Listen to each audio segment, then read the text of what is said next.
À la une de l'actualité ce soir, le 8e TAC, le traité d'amitié et de coopération entre le Burkina Faso et la Côte d'Ivoire.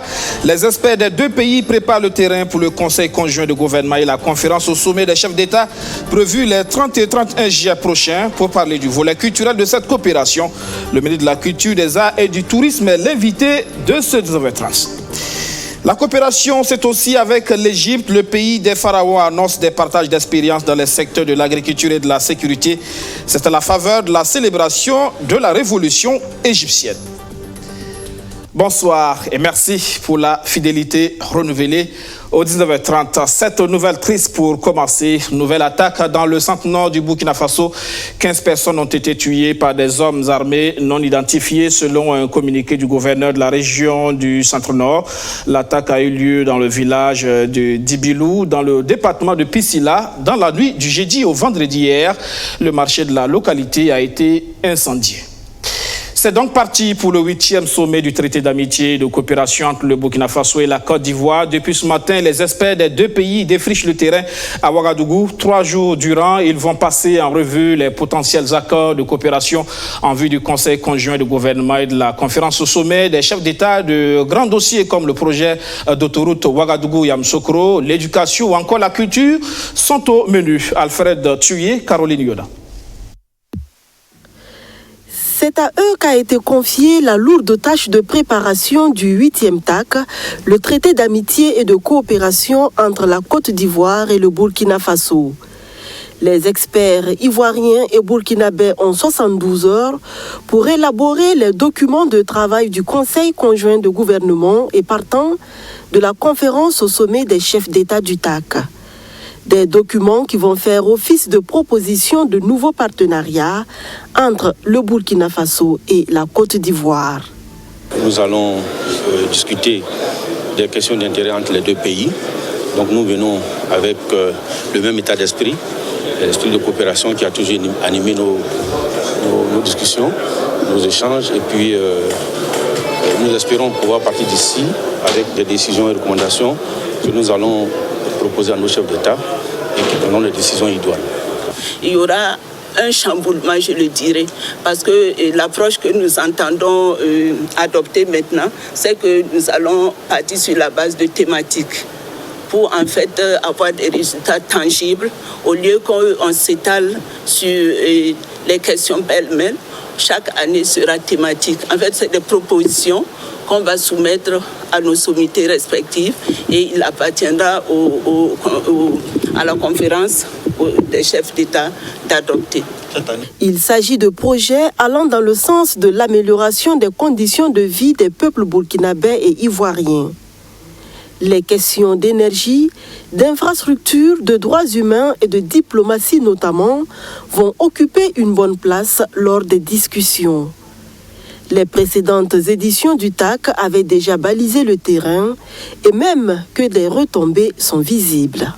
Notamment sur la traite des enfants, parce qu'il y a beaucoup d'enfants qu'on a eu, en fait, la partie ivoirienne nous a aidés à pouvoir récupérer, parce que c'était des enfants qui étaient en fait victimes de traite. Et il y a aussi la question même de contrôle au niveau des frontières, parce qu'il y a beaucoup de contrôles qui ont été levés. Et ça, c'est des aspects que nous pourrons comptabiliser. Et au-delà de ça aussi, il faut vous souvenir qu'il y a eu cette entraide-là au niveau des instances internationales qui a permis en fait de l'élection de candidats ivoiriens et burkinabés. Donc c'est entre autres ce que je peux citer. Sinon les résultats sont majeurs et tangibles. L'espoir d'un lendemain meilleur pour la coopération entre la Côte d'Ivoire et le Burkina Faso est donc permis. Et les journées culturelles ivoiro-burkinabées initiées à cette 8e édition du TAC traduisent la volonté des deux pays d'unir leur destin. Et pour parler justement du volet culturel de cette coopération ivoiro-burkinabé, le ministre de la Culture, des Arts et du Tourisme, Abdoulkarim Sango, est avec nous. Bonsoir, monsieur le ministre. Bonsoir. Merci de répondre à notre invitation.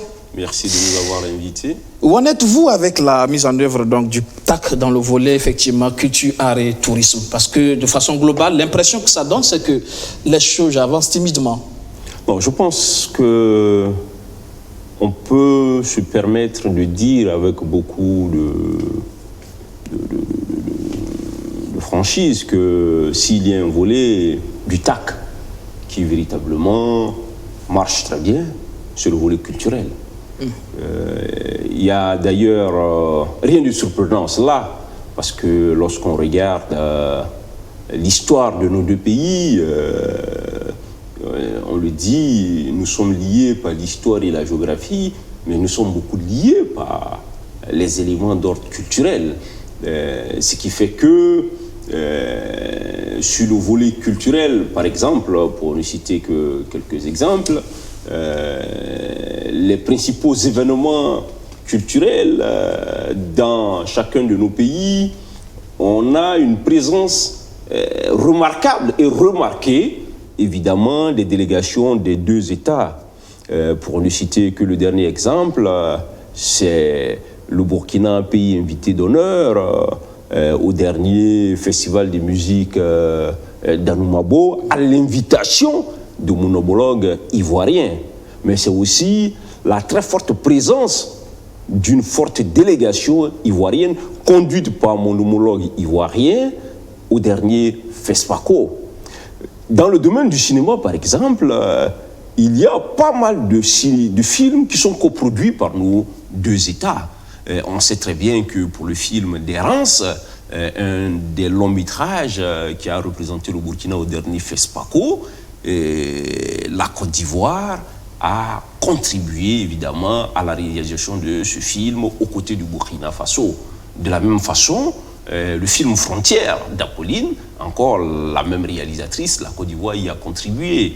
Donc, véritablement... Ça, c'est à l'actif du TAC, évidemment, c'est le TAC qui encadre, j'allais dire, cette forme de coopération. Voilà pourquoi nos deux chefs d'État, qui ont compris qu'on ne peut pas parler d'intégration des États s'il n'y a pas d'intégration des peuples. C'est pour ça qu'ils ont suggéré, ils ont instruit les ministres en charge de la culture de créer un volet journée culturelle conjointe Côte d'Ivoire-Burkina en marge du TAC. Et c'est d'ailleurs l'innovation cette année. C'est l'innovation cette année et c'est la première édition que nous allons implémenter au Burkina. Ce qui fait que déjà pour compter d'aujourd'hui jusqu'à la fin, évidemment,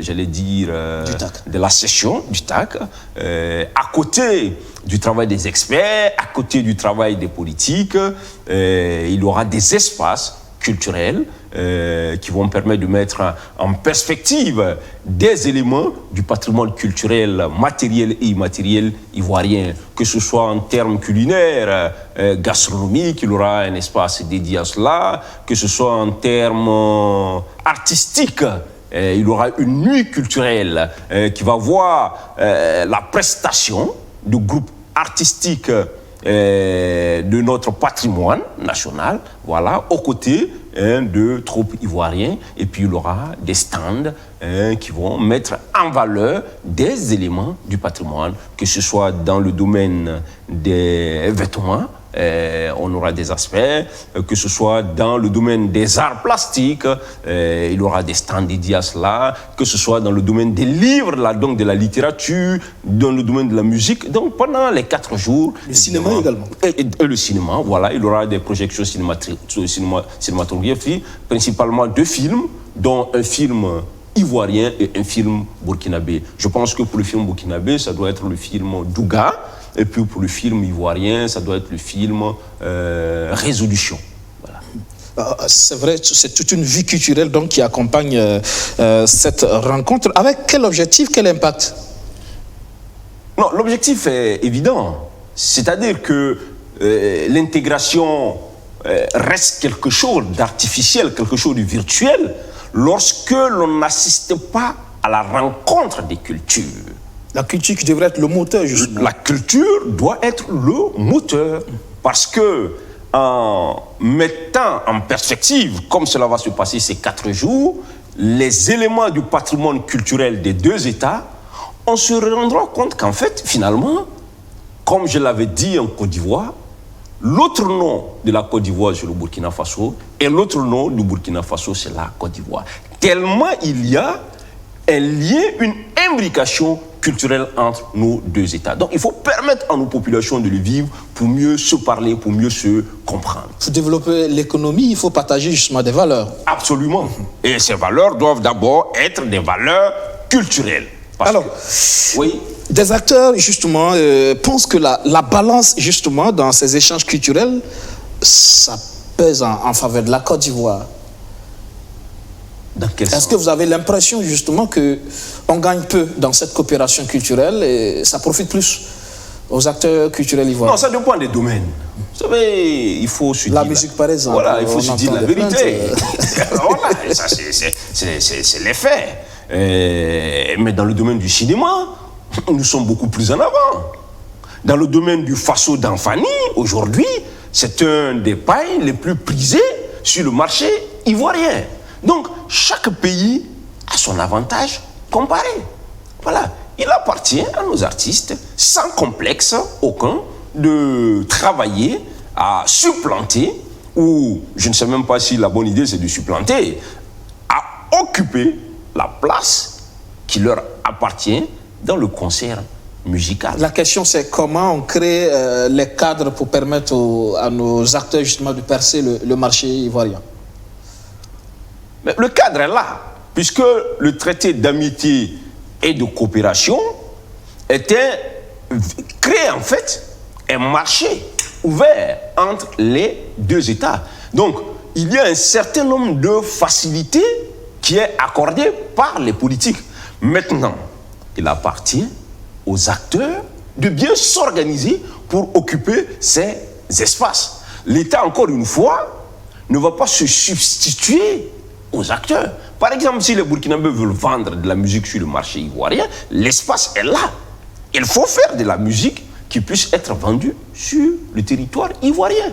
Si les Ivoiriens veulent vendre de la musique sur le territoire burkinabé, il faut faire de la musique qui puisse être appréciée par les Burkinabés. Je pense que l'incompréhension vient de ce que chacun ne travaille pas à développer sa plus-value. Moi, je le vis au quotidien.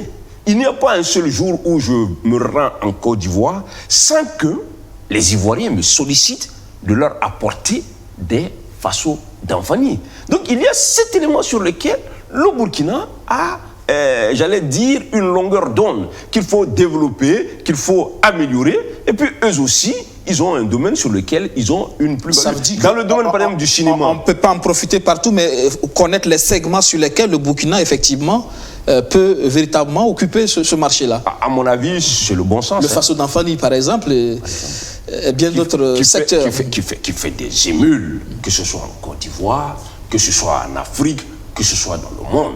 Maintenant, il faut l'améliorer. Il faut que nos stylistes aussi fassent preuve de beaucoup d'imagination, de sorte que ça puisse effectivement conquérir le marché ivoirien, mais le marché ouest-africain. Dans tous les cas, il n'y a pas d'avenir en dehors de cette forme de coopération culturelle entre nos deux États.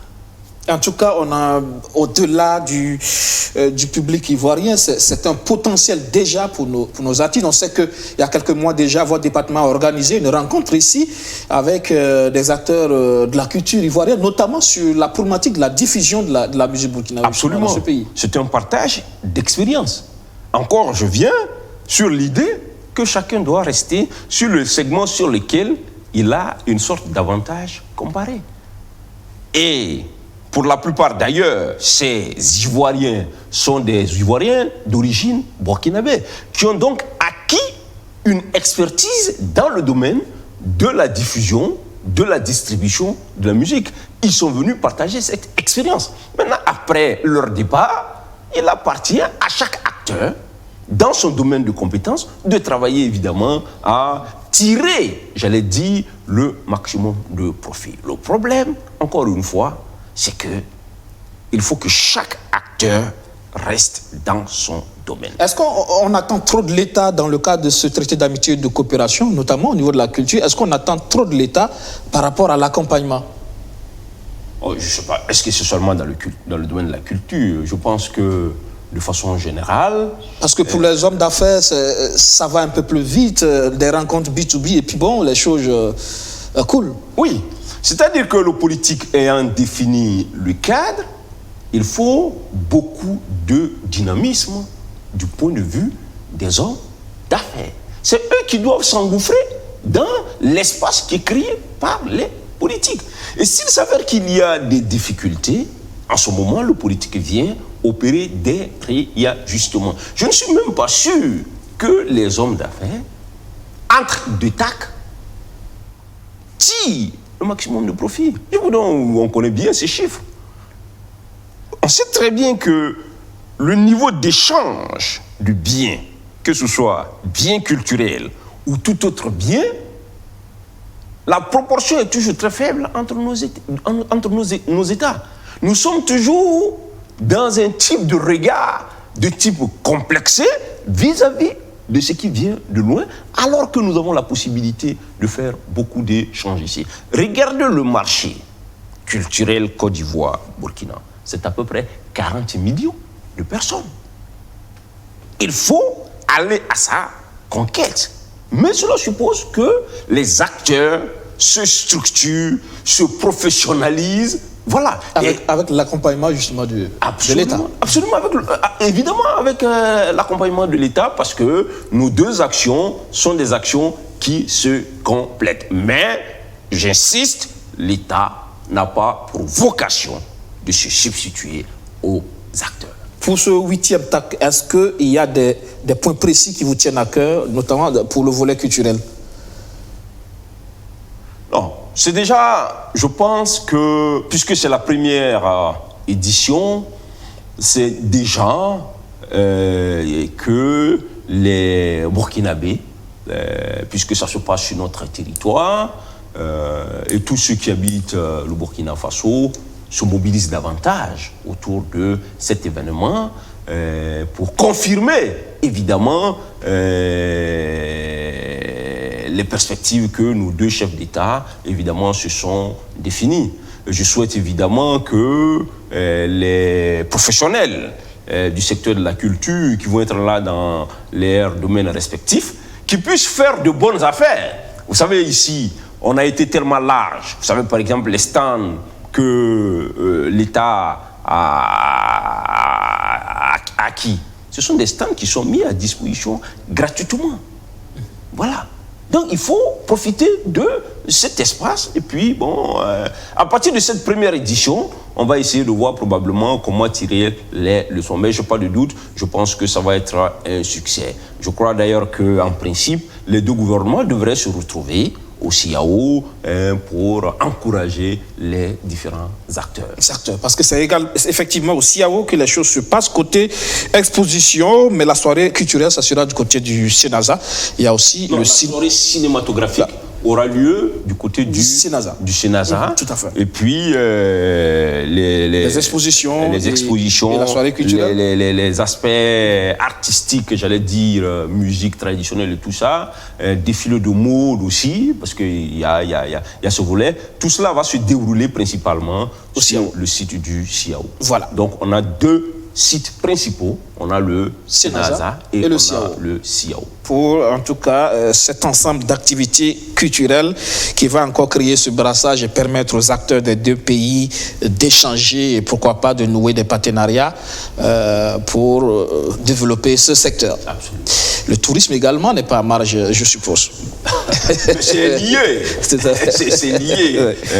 Évidemment, je pense que c'est un moment aussi qui va permettre à nos frères ivoiriens présents ici pour ces 3 ou 4 jours de découvrir les mers burkinabés, les espaces culturels ou les différentes formes d'expression culturelle. Donc, vous savez, le tourisme et la culture sont nécessairement interreliés. Mais vous faites bien de mentionner cet aspect des choses. Mais il faut insister aussi là-dessus, de journées culturel ivoiro-burkinabé. Merci, monsieur le ministre. Merci de nous avoir invités.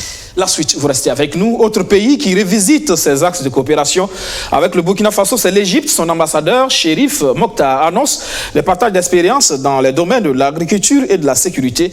C'est à l'occasion du 67e anniversaire de la révolution égyptienne célébrée hier à Ouagadougou. Alfred Thuy. L'ambiance est plutôt bon enfant et les convives décontractés. Ce qui les réunit en cette soirée du 26 juillet est un fait historique majeur. Il y a exactement 67 ans que le peuple égyptien amorçait sa révolution, considérée comme l'un des jalons les plus importants de son histoire contemporaine.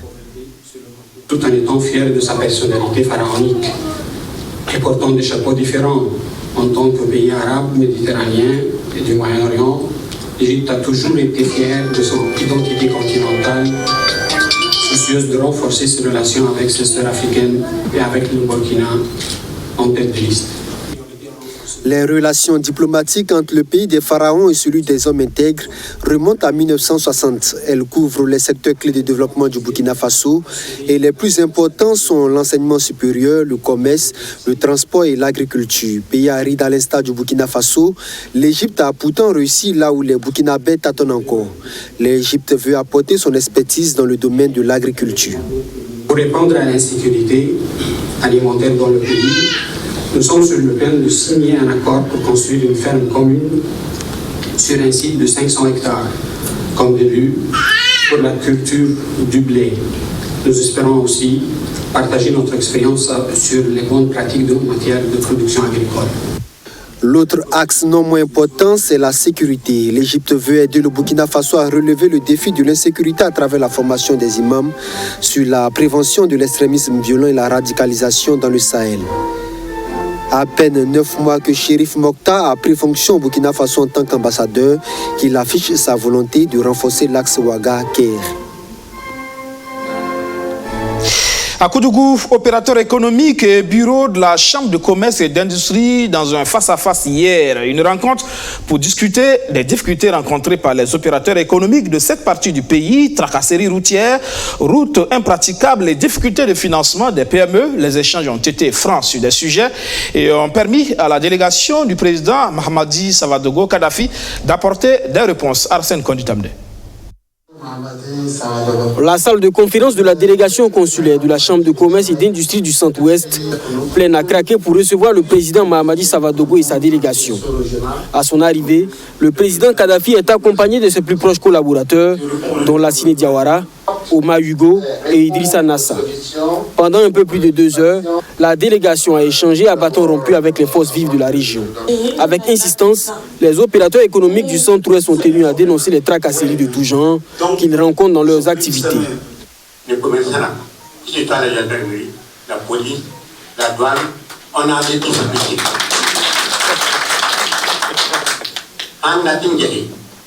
Quand un commerçant a des problèmes, il n'est pas traité comme un citoyen ordinaire.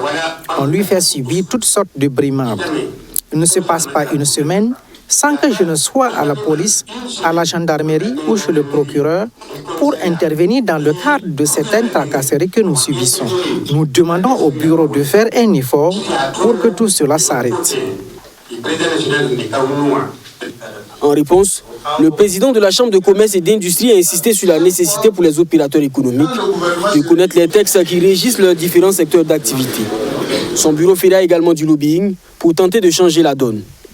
Et nous avons dit que la direction régionale est là pour les écouter et si vraiment, parce que nous avons organisé des caravanes donc, pour sensibiliser avec l'ordre des avocats, avec les notaires. Et donc s'il y avait des problèmes particuliers, ils doivent pouvoir s'adresser à la direction régionale et la Chambre pourrait prendre en compte donc, les problèmes et voir comment les résoudre. Autre point abordé au cours de cette rencontre, le financement des petites et moyennes entreprises. Ça, vous avez vu, le président Diawara, le président Nassa ont tenté de donner des réponses assez claires. Des niveaux de financement qui posent problème, c'est vraiment des tout petits niveaux qui varient entre 500 000 à 20, 30, 50 millions. Et ça, les banques les font, mais les banques les font avec des conditions bancaires, comme ils l'ont expliqué. Je pense qu'à terme, c'est des problèmes qui vont en tout cas connaître de début de solution. Au cours de cette rencontre tenue ce 26 juillet, le président Mamadi Savadogo dit Kadhafi se dit satisfait de la convivialité et de la pertinence des sujets abordés. Quant aux opérateurs économiques de la région, il souhaite que ce cadre d'échange puisse se tenir régulièrement. Un caractère irréversible, mais des problèmes qui freinent son avancée. Le processus de décentralisation au Burkina Faso a besoin de nouvelles idées, des idées que les acteurs sont allés chercher en Suisse et en Allemagne, deux pays d'expérience. Un voyage d'études a fait l'objet d'un atelier de restitution hier. Alexis Bilemnaba, Alfred Chouye. Ces acteurs le reconnaissent, la Suisse et l'Allemagne ont de bonnes pratiques en matière de décentralisation et de développement local. C'est ce qui a guidé l'organisation du voyage d'études dans ce pays, question de s'inspirer de leurs expériences. Ce atelier suivait une rencontre de restitution.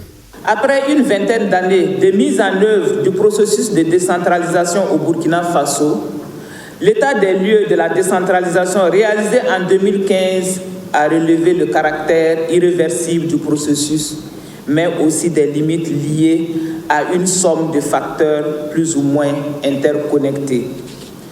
Pour ce faire, le gouvernement a lancé des réformes stratégiques et opérationnelles à travers l'adoption de la loi sur la fonction publique territoriale et les nouveaux référentiels de la décentralisation, la relecture d'autres textes comme la loi portant Code général des collectivités territoriales, etc.